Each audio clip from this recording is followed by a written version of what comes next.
Alors, on est à l'intérieur de la maison du pressoir. C'est un bâtiment qui a été érigé en 1806, qui a été énormément modifié, car à l'origine, c'est une grange qui servait saisonnièrement, pendant la période des pommes, pour presser les pommes pour la fabrication du cidre.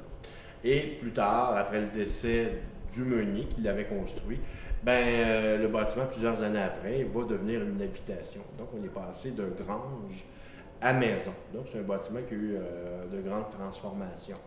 Le bâtiment, il y a un intérêt parce que des ruines, un lieu public d'anciens pressoirs à pommes pour la fabrication du cidre, on trouve très rarement ça en Amérique. Et aussi, c'est un bâtiment qui complète le portrait qu'on retrouve dans le site patrimonial du Sault-Récollet. On retrouve le site des moulins, l'église. C'est un ensemble du monde seigneurial qui est toujours présent. Et ce bâtiment-là, comme je dis, a eu une histoire double, lieu de travail et habitation.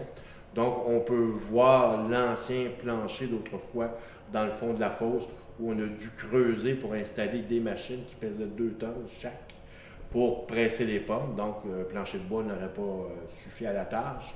Et plus tard, on ajoute un plancher lors de la période d'habitation. On va pierroter la section en bois.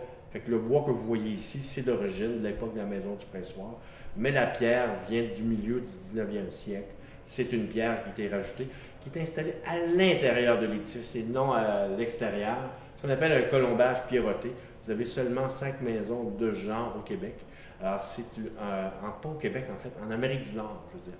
Alors, c'est un bâtiment d'une rareté particulière.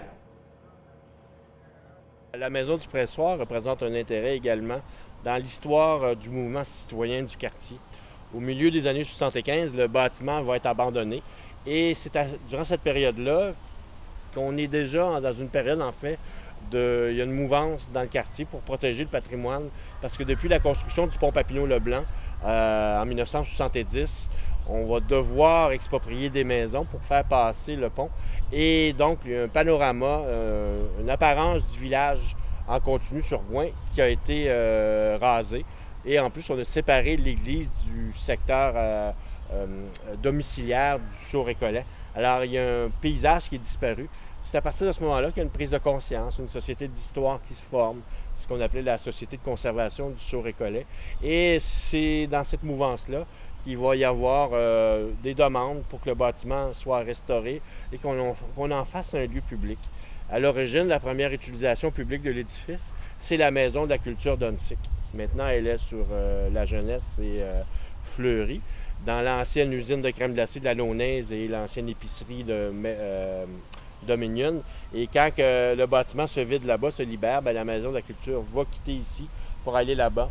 Et ici, ça va devenir donc un lieu, un centre d'interprétation d'histoire. Et il y a le musée Cité Historia qui va avoir été présent pendant plusieurs années. Une des choses qui était notable dans l'histoire de la Maison de la Culture pendant que c'était ici, c'est les veillées de compteurs qu'on appelait les veillées de la pleine lune. D'ailleurs, quand la Maison de la Culture quitte, les veillées de la pleine lune vont demeurer ici parce que le grenier est emblématique des soirées de contes qui ont eu lieu ici pendant pratiquement une décennie.